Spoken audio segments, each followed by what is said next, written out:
Hey everyone, and welcome to another episode of the Emotionally Intelligent Parenting Podcast. I'm your host, Stephanie Pinto, and today I actually deliberated for quite a while over sharing this because it's a story from our own home, but I'm actually going to share this personal story because I think it's one that many of you really will be able to relate to, even if you haven't been in the exact same situation. It involves a really tricky situation that we've been navigating with a new friend in our area for a while, probably a few weeks, and it's someone who hasn't really been a good influence on our kids. There have been many moments of dishonesty, aggressiveness, and even stealing. So as a family, we really had to figure out how to best respond to the situation with compassion, but also firm boundaries. So in this episode, I'm going to walk you through how we manage these challenges without jumping to punishment or blame. I know it can feel really tough when our kids are influenced by behaviors that we do not condone and we don't like. But it's actually a really, really good opportunity to teach them emotional intelligence and empathy and decision making and obviously boundaries. So if you have ever wondered how to guide your kids through tricky friendships, maybe bad influences, without losing your cool, without putting your foot down or pushing your kids away from you, then stay tuned because you're not going to want to miss this one. Just before we jump in, I want to acknowledge the Darug Nation, who are the traditional custodians of the land on which I live, work, and record this podcast. I pay my respects to all First Nations people, elders, and their ancestors, and I acknowledge that sovereignty was never ceded, and I stand in solidarity towards a shared future. Okay, if you're ready to learn how to turn these tough, challenging moments into powerful teaching opportunities, then let's dive in. So I was deliberating for quite a while about recording this story and sharing it with you all because I think we're still figuring out, more or less, we have figured out how to deal with this situation that we have at our house, but it's taken a little while, I want to say a few weeks. We've had this kind of challenge ongoing. So I'm at the point where I think there are so many lessons that come from this experience. We've been teaching our kids and having big conversations with our kids about this, and I just think the lessons for, other parents, you guys out there listening as well, even if you don't have this exact same thing happen in your home, oh my goodness, I can just assure you that you will have similar challenges in terms of how do I deal with this? How do I teach my kids? What do I say? How strong a boundaries do I need? How do we teach our kids what isn't appropriate and where to draw the line? So anyway, I thought today, you know what? I've made a few notes. Let's go with it. Let's see how this turns out. If you heard any of these other episodes on my podcast, or if you've seen any of my YouTube videos, I'm pretty relaxed and pretty informal and things are casual and I just kind of tell it like it is. And I want to say I'm pretty lazy in that I don't do a lot of editing. So you're probably going to hear some ums and ahs and some moments where I'm like, ooh, is this making sense? And is that right? Am I remembering correctly? Anyway. Okay, so let's jump in. So my kids are 7 and 10, and we live in a beautiful part of Sydney where we're lucky that across the road we have a large sporting field oval kind of thing. We call it an oval. It's really great. And it has a playground as well, and yeah, we are just blessed. When we had a dog, we loved to take her up there and across the road and just throw the ball and things like that, and she would just run and run and run and run and run. So we have a recently new kid in the neighbourhood that we have, who's been kind of going around the streets playing and on their bike and things like that. Possibly not a new, as in someone who's moved in, but just a kid who was kind of new to our family in the last few weeks. And at first, they met across the road at the park when my husband was there, and they were just playing, I think, in the sandpit or on the playground, and things were okay. But then, quite soon after that, this boy, probably, I want to guess around like 10 or 12, maybe 12, had been coming around our house a lot and asking to play with the kids, and very quickly we realized he was often a little bit too rough. He was not talking about appropriate things. He would mention guns and other, telling, I think, tall stories, but also some not appropriate things. And the language that he was using, my kids said he swears and doesn't use, kind of nice kid language and things like that. And yeah, he was just a little bit kind of aggressive and rough sometimes in play. At the start, I was like, I'm sure this kid's heart is in the right place, and I actually still believe that. But we've just had things going on and stories, been told. And I think, we realize, okay, this maybe is not one of the kids that we would like our two to be hanging around and learning from, And we're very forgiving and understanding, things like that, probably in part because of what I do and my background as a therapist and things like that. I do remember one moment, or one afternoon, when we had one of the kids had a friend over, and they were all playing outside, also I think with our neighbours' kids, and things just got a bit too rough, out of hand, and they were chasing and I think using sticks, and both of the girls that were kind of in the group came inside and were kind of complaining to me and saying they were scared, and he was running around chasing them and hit one of them in the face and with a stick and a hand. Anyway, so we were like, okay. So my husband and I had lots of conversations, and we were getting information from the kids and trying to, give them advice, but also ask what they felt. Like, I think it's important to ask the kids, what gut feeling is this giving you? How does it make you feel when you play with this child? Is he or she like other kids that you choose to be friends with at school and things like that? And so those conversations were really helpful. And we eventually made the decision to start saying to this kid, without being really like, this is a bad kid, stay away from him, we're not going to let him in our home. Like, I didn't want to, kind of paint that picture for our kids. I do believe that all kids are good, inherently good kids. I know Janet Lansbury, is it Janet Lansbury? You guys can correct me. And she said there are no bad kids. I hope that's her. And I can think of someone else whose podcast I also love. Oh my goodness, her name is escaping me. It's the Baffling Behaviour podcast. I think Robin Goebel. Ooh, I think I got that right. And she talks about that all behaviour makes sense. And obviously, as I said, I have that therapist background, and I also used to, probably for about 10 years, directly work with neurodivergent kids, autistic kids, kids with ADHD, and just kids who play differently, think differently, they're wired differently, and so on. So that's also in the back of my mind. I don't like painting kids with this giant sweeping brush going, well, he's a bad kid, or she's a bad kid, or we don't hang around those. Like, I just think that, it's kind of passing on this implicit bias of whatever the parents think, then the kids are going to learn. So I think that's maybe one lesson, that we have to be careful of the fact that we are always shaping our kids with how we respond to interactions or moments or challenging situations. We're shaping them whether or not we realize that. So, I had also remembered that there were some times that this boy had lied. Unfortunately, he'd lied to the kids about how old he is. My kids continually say, he says he was 10, and then he said he was 12, and then he said he was 13. I'm like, how old is this kid? And he seemed okay when I spoke to him and came to the door and said the kids were busy or didn't want to play. But he also, he just wasn't able to let go of the friendship that he really wanted with the kids. That's in my heart what I believe was, he was often out a lot, which in my head I was like, well, it's great that he's not, glued on devices like a lot of our kids are these days. He was outdoors a lot from kind of dawn to dusk sort of thing. And, but yet he was around our house a lot and asking, can they play? And if I said no, he would say, well, when could they? And I would say, I don't really know. I'm not sure, maybe later.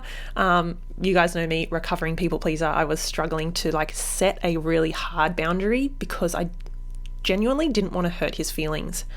I didn't want him to think, well, they don't want to play with me. That's another, two more kids ticked off the list. You can see the story that I was creating in my mind.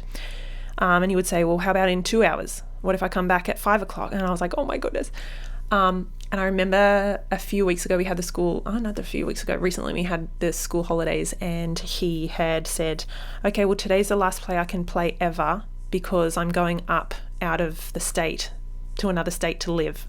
I actually think he said, I'm going up there for years and years, was his words. And I was like, like in my mind, I was like, okay. My heart was like, this kid, he's pulling out all the stops. Like he wants friends. What kid doesn't want friends? So I know you might be thinking, Steph, oh my goodness, you're so soft. Like, this kid is just bad news. You've got to protect your kids. And I get that. I get that is where a lot of parents' brains go. Okay, so we were being careful not to, like, he didn't come in our home. The kids just played out on the street. But, we pretty soon were like, okay, we're going to say you guys are busy. You're not, you don't want to play. You're watching a movie or something. So, and hoped that really, without hurting his feelings, that kind of drew the line and he might move on to other kids anyway. So fast forward to the weekend that just went, and I was down the front of our house, like inside our house, but we had the windows open, and I heard something out the front.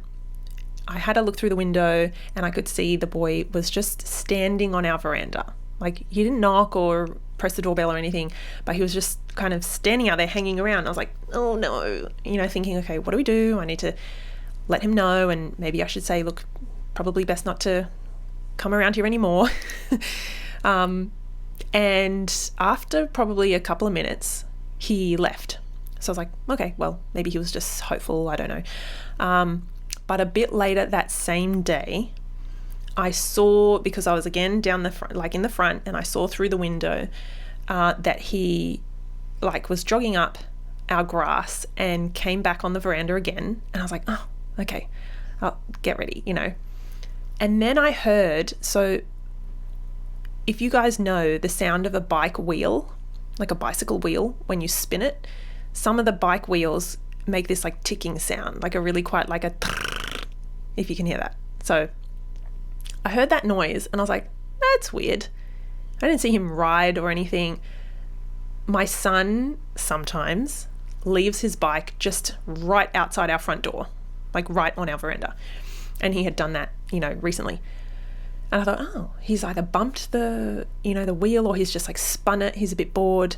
But then I heard some like footsteps and the bike moving, and then going down the grass. And I was like, what? So I like stood up because I was sitting down, looked through the shutters and the window, and I saw him like speeding off, bolting with the bike across the road and like up onto the park and the field across the road. And I was like, what? So I was like, oh my goodness, I have to like go out there and chase this kid. And in my mind, I was like, what do I do? Like, did he really just do that? Like, that doesn't make sense. So I opened the front door, and the kids were actually just in the front in the lounge room too. And I called out to him, and he was probably, I want to say, I don't know, like 50 meters away, obviously hightailing it. And I called out to him and he said, yeah. So I was like, oh, thank goodness, because he could have just ignored me. And I said, that's my son's bike. And then that's all I had to say, because then he dropped it. He was like running with the bike. He wasn't riding it. He dropped the bike and just kept bolting.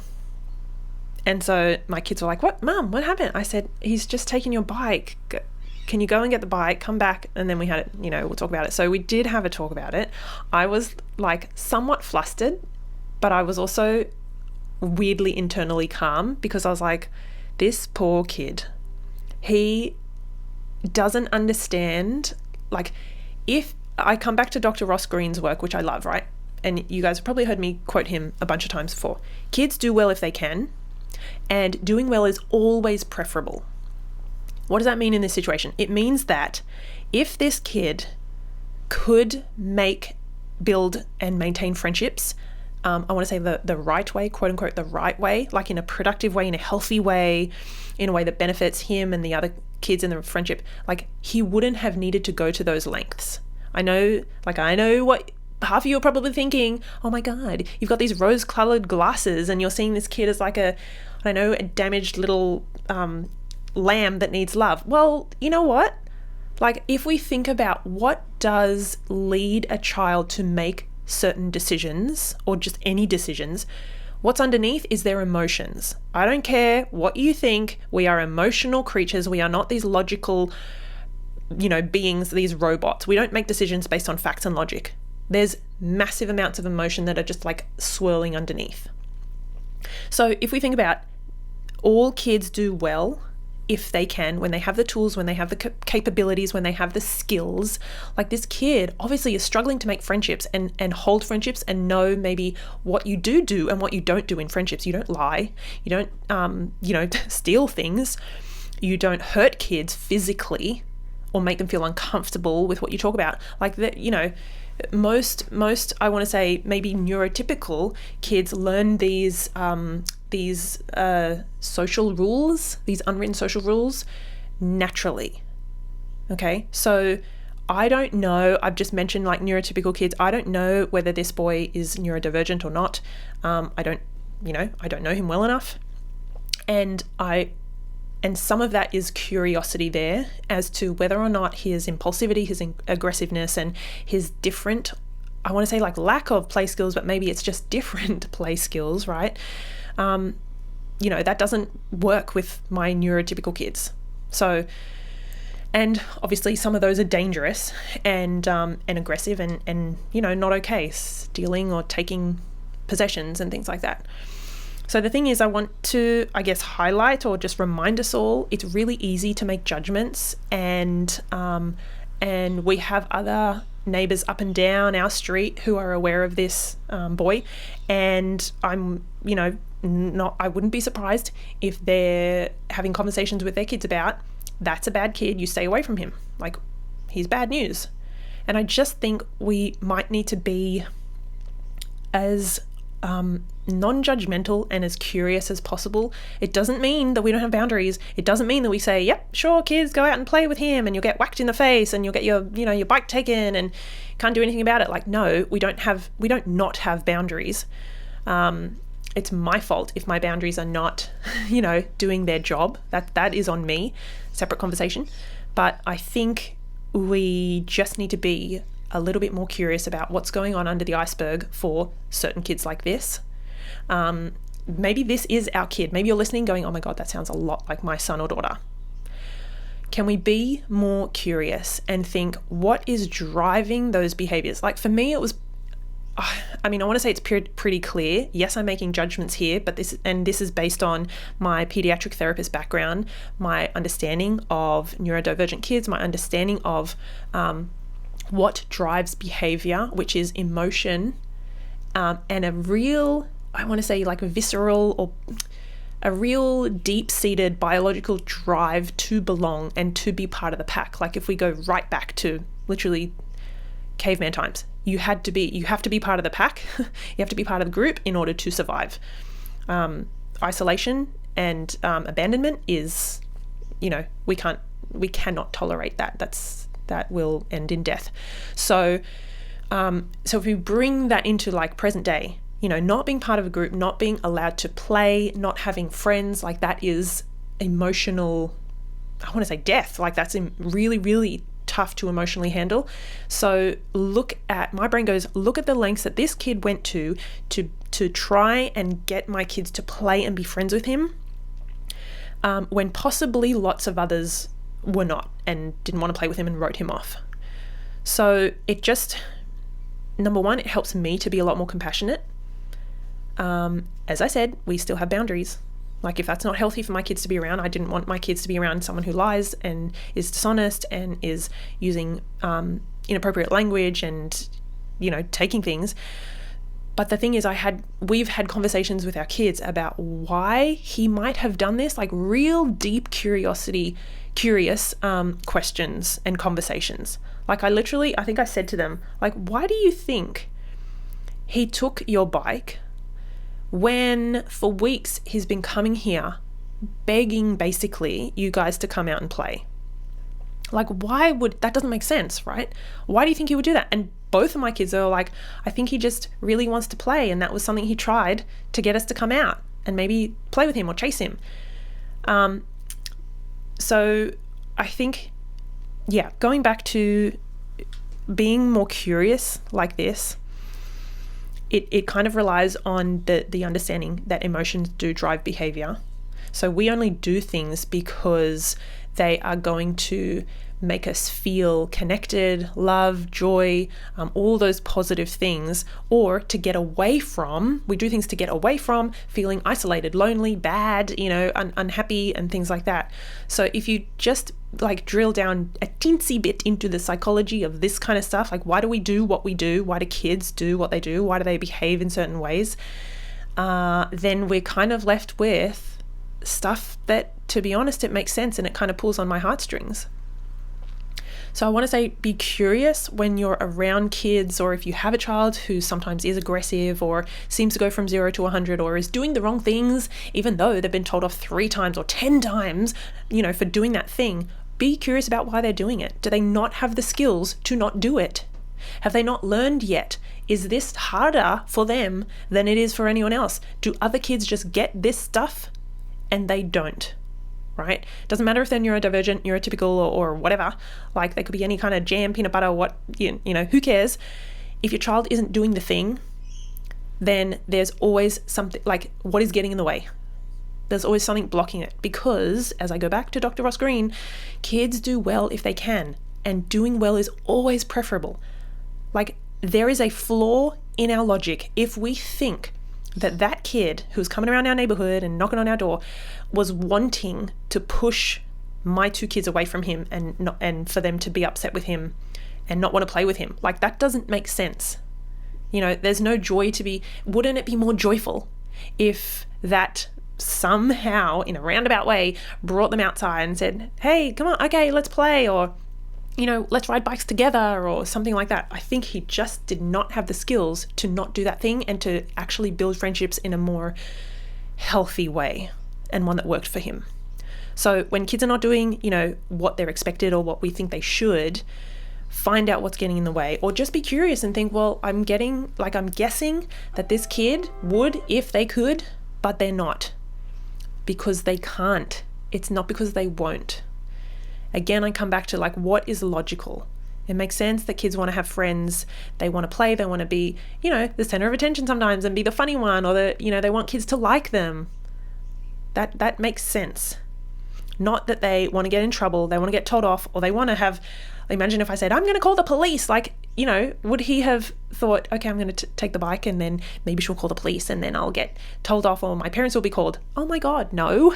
He obviously didn't even think about that. I'm guessing the impulsivity and just that lack of awareness was at play.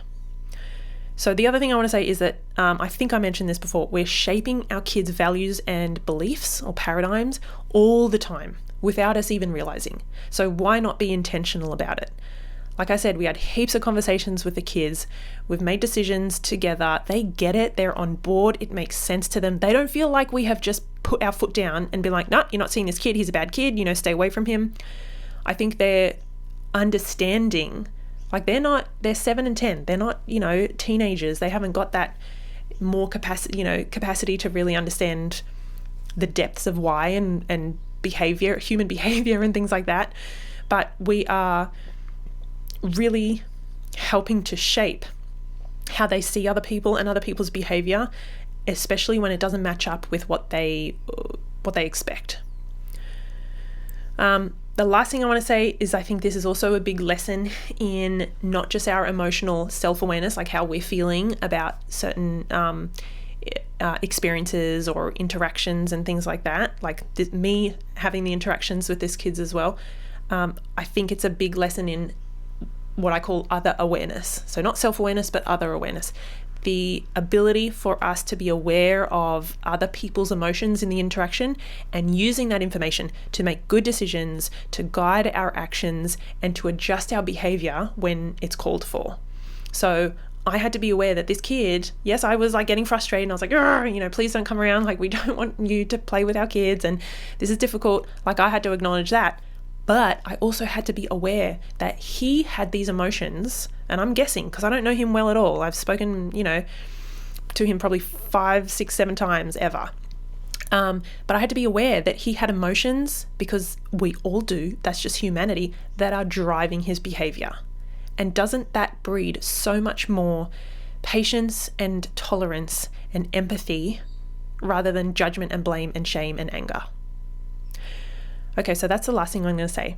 So I will maybe keep you updated on how things go. I don't know like where he lives or who his parents are or anything.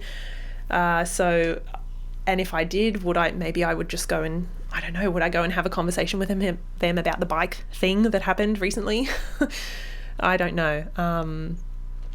Yeah, I think, if we meet people with as much compassion and non-judgment as possible, then we're all going to be better for it. And again, I think this is the third time I've said it, we still are able to maintain strong boundaries even when we are kind. So I can't remember the saying, my husband mentioned it the other day, like kindness often gets confused with weakness, I think, but actually it does not have to be that way. It can be very much the opposite. So I really like that. So I hope sharing this story helped you guys to kind of get some insights on how to navigate challenging behavior and challenging situations with your own kids, especially when it comes to understanding behavior from a compassionate, holistic, and emotional intelligence informed lens. Remember that every moment is a learning opportunity, both for us and our kids too. If you found today's episode helpful and valuable, I would love you to dive deeper into emotionally intelligent parenting. You can check out my book. It's called From Chaos to Connection, and it is absolutely packed with practical tips, real life examples, and research-based strategies that are going to help you to raise emotionally intelligent, confident, and resilient kids. And also, I would obviously love to hear your thoughts and your stories, so please feel free to connect with me on a social media or through my website. And if you enjoyed this episode and maybe you think another parent might love to hear it or benefit from, what I shared, then please, number one, don't forget to subscribe. And number two, when you're there on the podcast, just copy the link or just screenshot the podcast picture and then send it to someone, or you can even share it on your social media. That would be amazing. You just never know, I think, the lives that you may impact. So thank you in advance from me. All right, thanks guys for listening, and until next time, keep raising those emotionally intelligent kids.